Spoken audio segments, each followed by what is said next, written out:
Hey guys, if you got a Cherokee from the 90s, there is a heater bypass valve right here that you should probably replace. These cars are at the age where some of the plastic stuff is like starting to fail, and this thing failed on me on the road. If you don't like my advice, you should at the very least get like a couple elbows and put those like in the back of the car for when you need them one day. If this thing fails like mine did, you can basically duplicate that setup and drive indefinitely like that.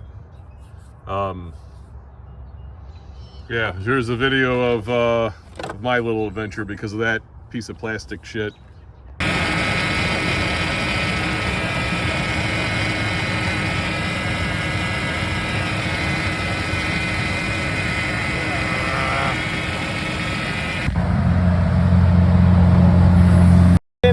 Plastic shit.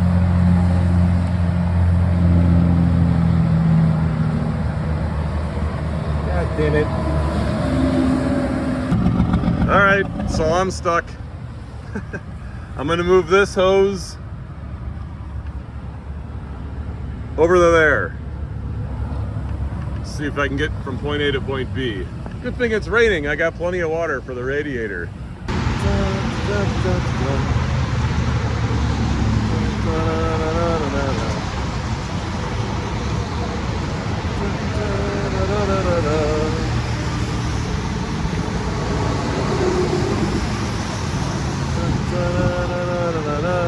It's a good thing that all these people have pulled over to lend me a hand, you know, because I don't need any help.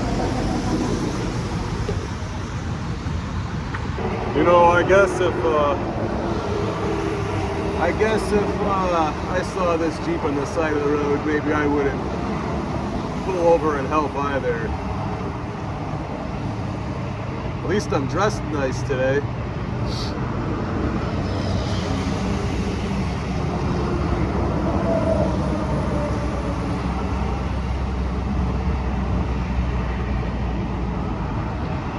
This gutter water is surprisingly clean. This is what owning a Jeep is all about. Fun like this.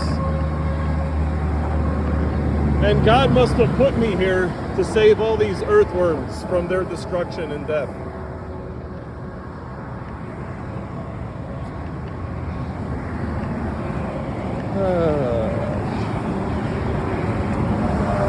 I wonder how many people are driving by going, what the hell's wrong with this idiot? Come here, guy, I'm trying to help. Alright, I'm going to chill here for a little while and make sure the car can maintain a temperature. But I got the outlet going into, I believe, an inlet on the water pump. Instead of through this plastic piece of crap. So this should work. You guys get in this situation, which you probably will, because if mine broke, yours is gonna broke. I think that's how to get out of that situation. Have fun Jeeping. So after a little while waiting here, this hose has like sucked itself to the point where it's kinked, but I can feel stuff and heat in my upper radiator hose.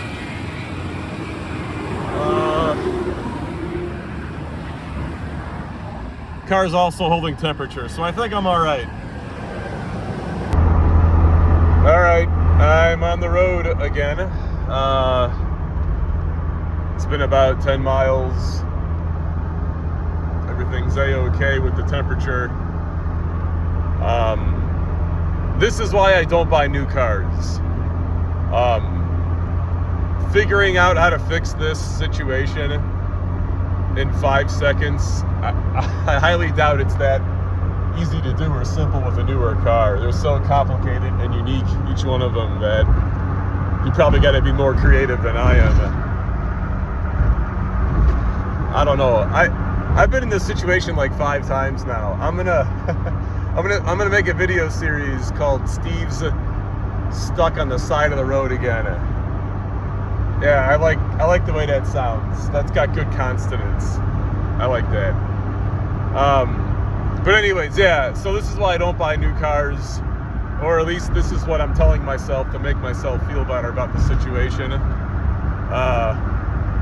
Yeah, next time you see a fellow Jeep guy on the side of the road, even if they're driving some serial killer looking Jeep like I am, you should pull over and lend them your coolant or whatever the hell they need. I'll see you guys later. Thanks for watching. Hopefully you didn't waste your time.